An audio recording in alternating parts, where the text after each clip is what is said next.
Hello, welcome to Bob's Dungeon. My name's Bob, I'll be your host. In this video, we're going to continue our look into the World of Darkness 1st edition with Werewolf the Apocalypse 1st edition. This book has 271 pages and a copyright of 1991, and it was published by White Wolf Games. The artwork in this book is all in black and white, except for a few color fit photos in the front of the book. So let's go ahead and look at that artwork. The only color photos in the book are in the very front. This picture is the first thing you see when you open the front cover of the book. It can also be seen through the slash marks in the front cover. The rest of the pictures in the book are all in black and white. The pictures go a long way to setting a tone for the book. Most of these pictures are just small renditions, while others are full-page illustrations.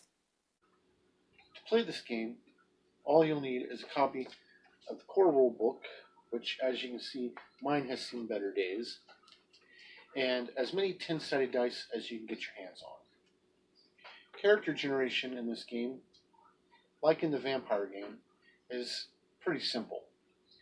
The first thing that you need to do is you need to pick your breed, which werewolves have 3 breeds: the lupus, the metis, and the homid. Lupus being the wolves, metis being a kind of hybrid thing, and the homid being humans. The next thing you'll want to do is pick your allspice, which is what sign of the moon you're born under. First you have the Ragabash, which is the new moon, the Thurge, which is the crescent moon, the Philodox, which is the half moon, the Gillard, which is the gibbous moon, and the Arun, which is the full moon. Then you'll want to pick a tribe. There are 13 tribes in this game, and that's a type of werewolf.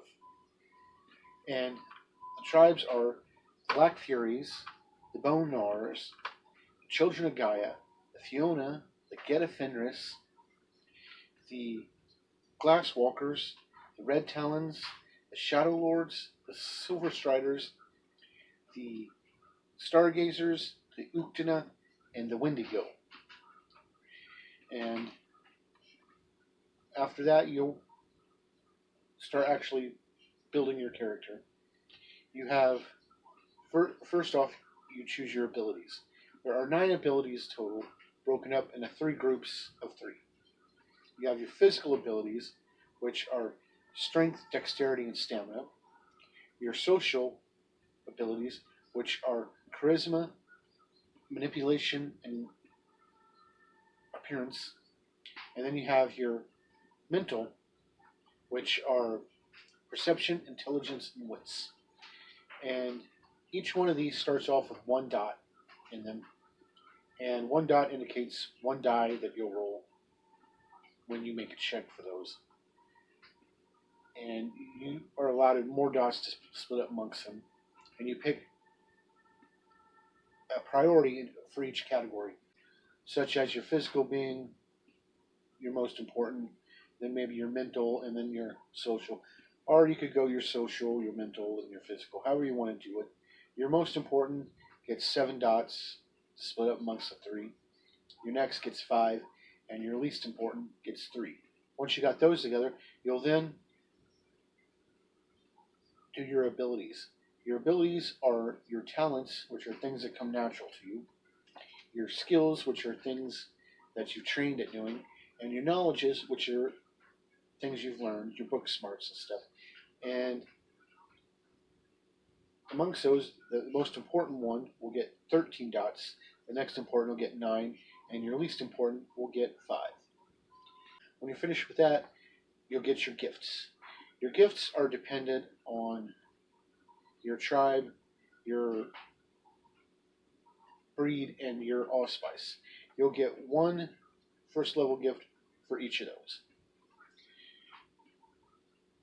Then when you got your gifts, you'll place your renown. Your renown is glory, honor, and wisdom, and these are things you gain points in to increase your rank. Every werewolf has a rank, usually from 1 to 5. And you'll start with 500 points to split up amongst the 3 of those, and which is really weird. In later editions, they switched the rank system to dots instead, which is much simpler. But in first edition, it's points, kind of like experience in Dungeons and Dragons. Once you got your renown down, you'll do your finishing touches for your character. You have your starting rage, which is determined by your allspice. Your starting willpower is determined by your tribe. Your starting gnosis is determined by your breed. When you're finished with that, you'll get 15 freebie points to increase your character's traits. You can buy more gifts, increase abilities, attributes, backgrounds. Your backgrounds in this game are done a little bit differently than in Vampire. Your tribe determines how many points you get for your backgrounds and what backgrounds you can get and which ones are off limits, which is kind of nifty. Also for your character, there's a place on the character sheet to write your pack totem down. At the beginning of the game, in game 1, your game master will help you determine what totem your pack has. And your pack is made up of the players playing in the game. This book has, the way werewolves work in this book is you're defending Mother Earth, Gaia. You're called a guru. And you're basically a tree hugger. And you run around trying to save the Earth from being destroyed. And, you know, you're a tree hugger, but you're a violent tree hugger. The book goes into detail about the spirit world, because the werewolves, they have a lot of connection with the spirit world, and this known as the Umbra. And it has a lot of details on different types of spirits that you'll run into. One of the things that you're fighting is called the Worm. And the Worm is supposedly not really a bad thing, but it's become tainted and twisted and evil over the years, and so you're trying to stop it from destroying everything. And the Worm has minions that you go up against, such as the Black Spiral Dancers, which are a fallen tribe of werewolves that are mutinous and are out to help the Worm destroy the world. And a corporation named Pentex, which works closely with the Worm. And it gives you a bunch of other spirits that you can encounter, and elementals and stuff to fight like that. Has a little bit of details in here on vampires. But if you were going to add vampires into your werewolf game, you'd be best served just to get the vampire book. It'd be better. Combat in this works just the same as in the vampire book.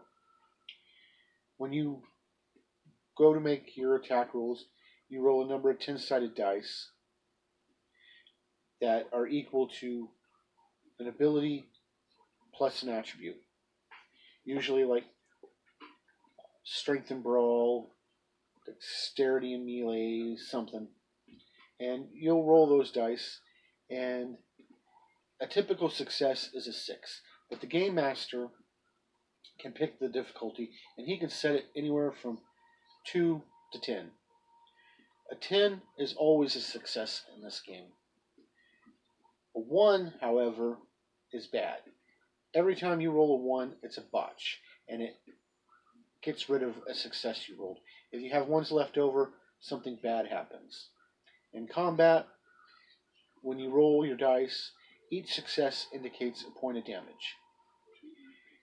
And unlike in the vampire rules, the damage is done a little bit differently.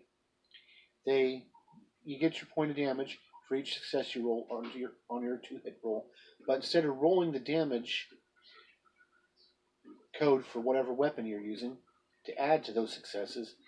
Instead, you add the successes from your 2-hit roll to whatever the damage code is. I don't know if that's a mistake when they're between the two games, or if one person doing the one book didn't know what the other person in the other book was doing, or if it's just an optional rule set. You can take it however you want. You might know the answer. I don't. But it's kind of nifty. There are rules in this book to help you get started for your Werewolf Apocalypse game. There's a setting in this book that takes place in Central Park, New York, and it's pretty neat. Werewolves have what they call sirens, which are places of power for them, their homes. It's easier for them to go over in the spirit world in those places, and they protect them. When it comes to transformation, werewolves have 5 forms. They have Hamid, which is their human form. They have their Galabro, which is their near human form. They have their Krinos, which is their wolfman form. They have their Hispo, which is their near wolf form. And then they have their Lupus, which is their wolf form. To change, you must make a stamina and primal urge roll. And it takes you 6 seconds, 1 round, to go from one form to another. And you have to go through each form to get to the form you want. For each success you make on the roll, it decreases the time by a second. So you can get an instantaneous change if you roll really well. You can change immediately by spending a point of rage. And then you don't have to make a roll. Rage is a very useful thing in this game. It's used to augment your characters in different ways and activate different powers. And like the vampires, werewolves can go into a frenzied state. And when they do, they go into the fight or flight. But when they go into the fight mode, it's much more horrifying than when a vampire does it. But you also have your Gnosis, and the Gnosis is used to activate your gifts. And you can replenish both those in various ways. And it gives detailed rules on that. And that's really all there is to this. There's a character sheet in the back for you to photocopy and use. It's got